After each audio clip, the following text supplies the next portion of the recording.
It's Sailor Moon time! Hello and welcome to another figure review. Today we're gonna have a look at the S.H.Figuarts Sailor Moon in the crystal version. Yes, I said I wasn't gonna get any more Sailor Moon figures, but yet here we are again. And the reason for that is I had my eye on the crystal version for a long time because it looks a lot more detailed, lots more interesting than the regular version.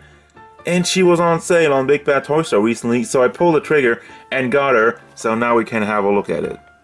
And here you got Sailor Moon version 2 Crystal Edition. A lot more detail, a lot more stuff going on. So let's have a look. I want to have a look at the size. First, she stands at about 15 centimeters to the top of her bounce, which is about 6 inches tall.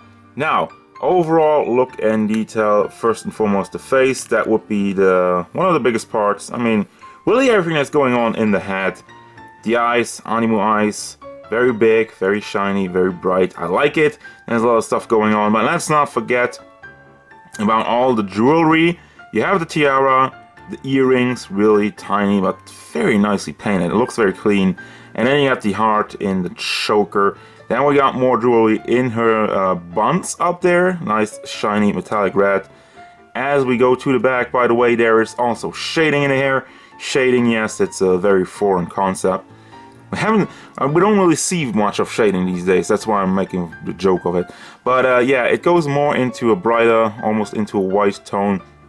Same thing in the back, and same thing with the hair, with the long hair.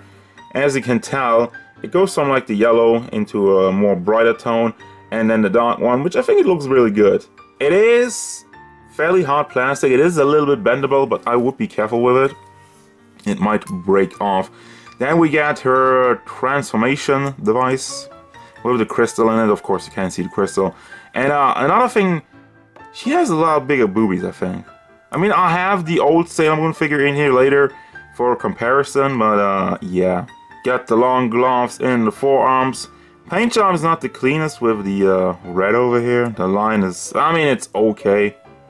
The line has some parts here and there that aren't really great. And that's another thing, looking at the skirt, wow, what happened here? So that's the classic one.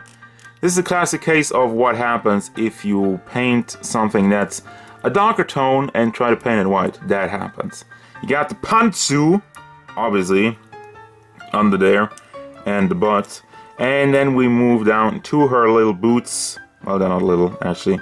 Again, paint bleeding from the red into the white. The moon symbol looks good, gotta give him that. I also think she has a bit bigger feet than previous versions. So for the articulation, I actually want to start off with the buns, which is weird. So it's on, as we mentioned, see-through ball joints, so be very careful. I mean, like I said, with the black lady I had the same thing, and see-through ball joints is just a terrible, terrible idea. So the result of this is, it's basically just going around a little bit in an angle. You're not really gonna get much up and down motion because there's barely any room, and as you can tell, it doesn't really stand up well. The head articulation, it does go to the back. Wow, this is stiff. What is going on? It does go forward nicely. Barely goes to the back. I guess it's blocked by the hair. It does tilt side to side a little bit, and it does go all the way around. Let me get the hair up. I don't want to break it off. It does go all the way around. Then you got the shoulder pieces, you got the double ball combination. Can rotate it around, bring it forward, back, and up. Do we have yeah, I mean, you can rotate it around at the shoulder, making up for the bicep swivel, which we don't have. Have a ball joint in the shoulder, can rotate that around, bring it up and down. And it's actually kind of loose, but yeah, it does rotate around to a certain degree. Then we got the hand with another ball joint, goes back, forth, all the way around. And the chest articulation, let's see what we get out of that.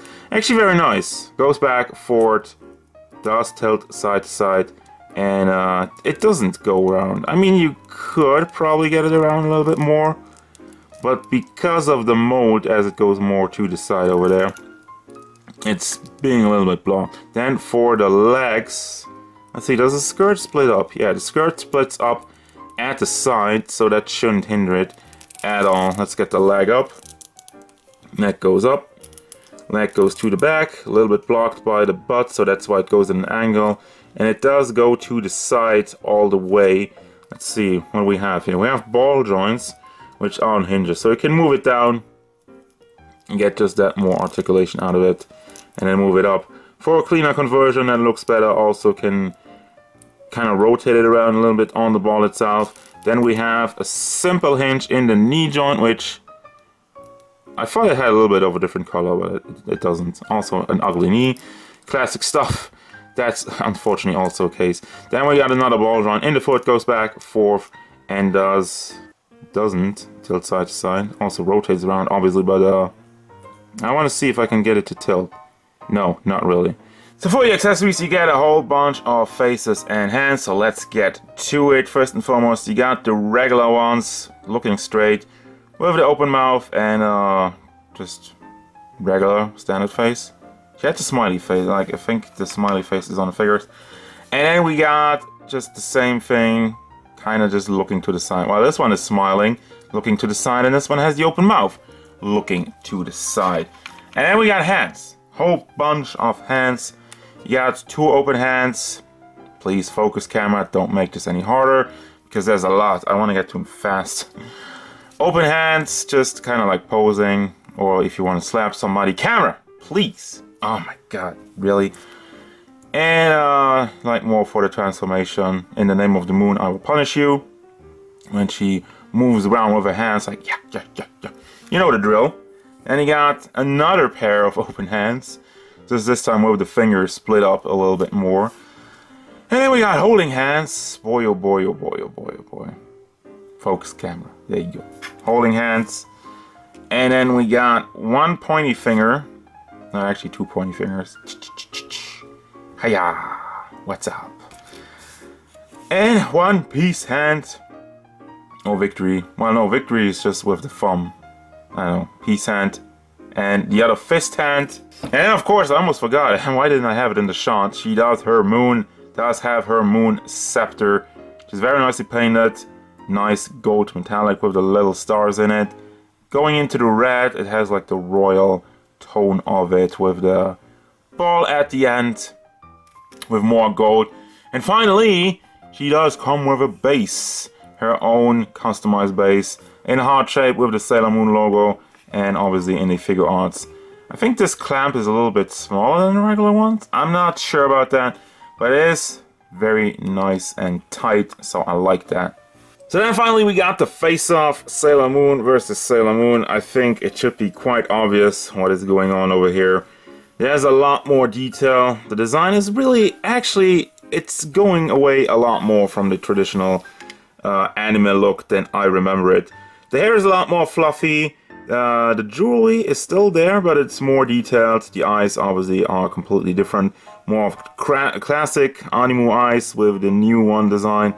And ribbon is also a bit more fluffy. The boobs are definitely bigger, so more fan service in the newer version, and also the ribbon in the back is a lot bigger. And as you can tell, this one is very, very shiny, and that's with the entire white. It is like in a metallic pearl white paint job with the red and the white, so that's really popping. Even the dress, yeah, like even the blue in it, same thing. And yeah, just a whole bunch different. Also paint job, this is a lot darker. I don't remember this being so dark also in the hair, but maybe that's because of the lack of shading. So there you go, there you have Sailor Moon side by side. Which one do I find better if you're asking me? Of course this one, because it has a lot more detail. And I mean, I like the classic design, but as a figure, having something that's more detailed is always more interesting than something that's a bit more bland. So there you go with that. It's gonna bring me to the final thoughts. What do I think about this Sailor Moon crystal figure? It is very nice. It's really an update from the old version. It looks better, as I just said. But it doesn't come without its flaws, like especially the paint job from the white to the blue. That one is horrible, and then still you have some paint bleeding from the red into the white, and same thing with the boots. So that's really the thing that they screwed up big time. But still, it's really just small lines, and except for the dress, you won't really notice it, but that you will notice. But still, the other ones, eh. It's okay. So I do still recommend it. Once again, I bought this one on sale on Big Bad Toy Store, if you can still find it there. If you want to pick it up, go look for it at Big Bad Toy Store. So good luck, have fun with that. Again, recommend it. And it's gonna do it. As usual, guys, thank you very much for watching. Don't forget, if you enjoyed this review, hit it up with a like and subscribe to the channel so you can stay tuned for more figure reviews, gameplay stuff, and whatever Sailor Moon wants.